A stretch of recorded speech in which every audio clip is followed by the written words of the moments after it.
Surat terbuka untuk Presiden Jokowi. Presiden Jokowi yang saya hormati, surat terbuka ini saya tulis karena cinta saya dari dalam lubuk hati kepada tanah air dan hormat saya kepada Bapak sebagai kepala negara.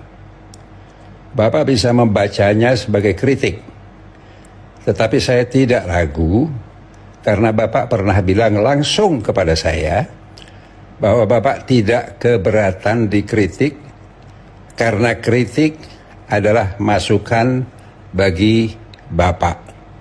Saya juga percaya bahkan kritik dari seorang kawan itu tujuannya agar kawan kita tidak terjerumus. Dengan memuji terus-menerus maka justru kawan kita akan jatuh terjerembab. Seperti Bapak tahu, saya pada mulanya adalah pendukung kuat Bapak. Bahkan pernah mengedarkan selebaran terkenal yang berjudul 10 alasan mengapa saya memilih Jokowi di periode pertama. Begitu pula pada periode kedua saya menjadi pendukung Bapak, meski saya tidak pernah masuk tim resmi kampanye Bapak. Namun demikian pada periode 2, saya dapati presiden saya telah banyak berubah dan banyak membuat kesalahan. Umpamanya dalam penempatan pembantu-pembantunya, lemah dan tebang pilih dalam penegakan hukum, mengusung kebijakan-kebijakan ekonomi yang menguntungkan kelompok pemodal termasuk modal asing. Juga menghalangi partisipasi publik dalam proses berbagai undang-undang yang penting. Dan banyak hal lagi yang pernah saya tulis dan tidak akan saya ulangi di sini. Tapi yang utama dan terpenting dalam tulisan singkat ini adalah saya merasa di ujung jabatan Bapak, Presiden kita telah mengambil langkah-langkah dan manuver-manuver politik yang membahayakan demokrasi kita, sehingga demokrasi yang dengan susah payah dan korban jiwa telah dibangun di negeri ini oleh anak-anak muda pada revolusi atau reformasi tahun 1998, sekarang menurut pendapat saya dalam keadaan bahaya menuju keruntuhan. Yang saya maksud adalah dalam setahun terakhir ini Bapak tidak lagi konsentrasi pada pekerjaan utama yang dimandatkan rakyat yang harus diakui telah mencapai berbagai kemajuan yang menggembirakan, tetapi telah bermanuver untuk merusak demokrasi, antara lain dengan pembatasan jumlah calon presiden oleh undang-undang, dan ada berbagai perilaku aib yang membahayakan demokrasi, baik langsung oleh Bapak sendiri maupun oleh pembantu-pembantu Bapak yang dekat dan bekerja di istana, yang tidak mungkin dilakukan tanpa sepengetahuan dan restu dari orang paling berkuasa di negeri ini, yaitu Presiden RI. Seperti kita ketahui, meski undang-undang dibuat di DPR, namun tidak akan menjadi undang-undang tanpa kesepakatan dan persetujuan eksekutif yang ikut bersama menyusunnya. Saya ingin mengingatkan bahwa korupsi itu bukan sekadar korupsi uang saja, tetapi ada korupsi dalam bentuk lain. Presiden Jokowi diberi mandat oleh rakyat untuk bekerja sepenuh waktu untuk sebesar-besar manfaat bagi seluruh bangsa Indonesia. Tetapi ketika Presiden menggunakan waktunya dan fasilitas serta simbol negara untuk bermanuver politik bagi keuntungan dirinya atau kelompok yang dekat dengannya atau keluarganya, maka sebenarnya beliau telah terperosok ke dalam perbuatan koruptif yang hukumnya haram.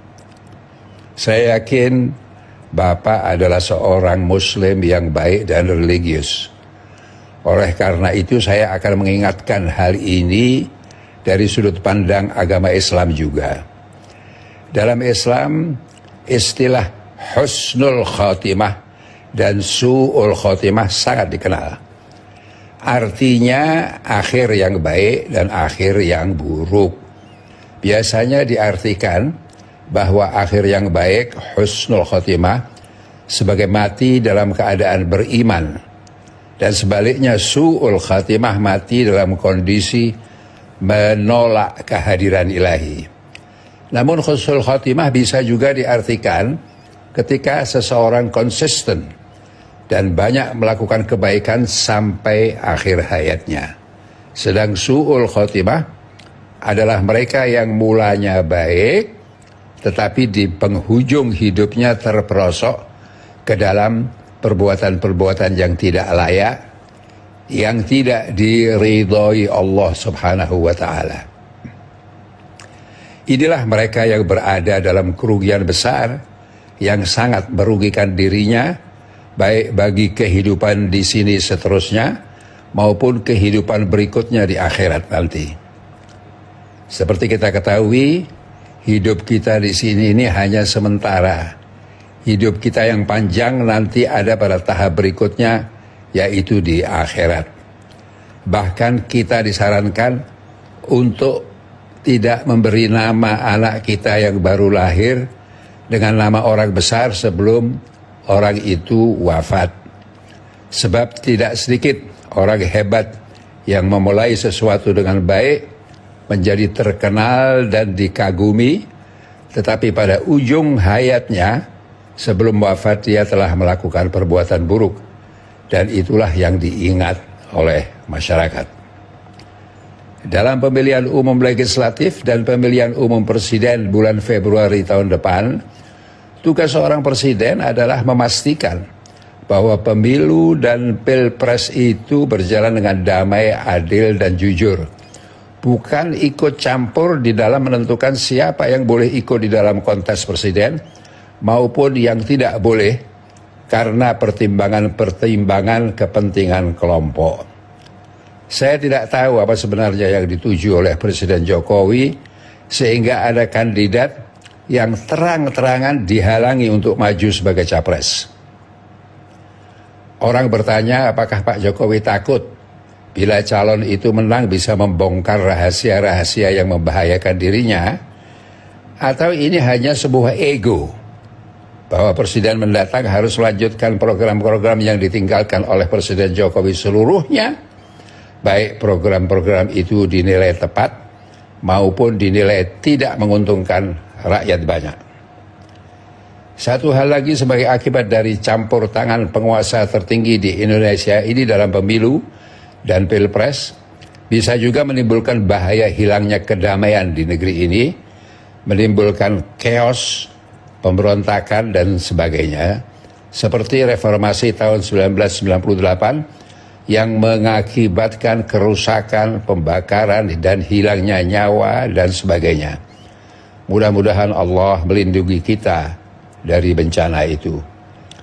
Perlu saya ingatkan meski tidak banyak, tetapi masih ada waktu untuk Bapak berubah dan memperbaiki diri segera. Menjadikan Presiden Jokowi sebagai penguasa tertinggi yang menjamin kelancaran perjalanan pemilihan umum dan pilpres mendatang dengan damai, adil, dan jujur. Menjadi presiden yang mewariskan legasi yang kosong dari catatan buruk, melanjutkan pulang ke Solo dengan hidup tentram dan bahagia bersama keluarga tanpa rasa bersalah. Untuk itu dengan hormat saya imbau Bapak menghentikan segera manuver-manuver politik Bapak dan pembantu-pembantu Bapak yang secara kasat mata sangat merugikan perjalanan demokrasi di negeri kita. Apalagi sekarang dengan undang-undang yang ada, rakyat tidak bebas memilih siapa presidennya, karena calon-calon presiden itu telah ditentukan oleh undang-undang yang memberi monopoli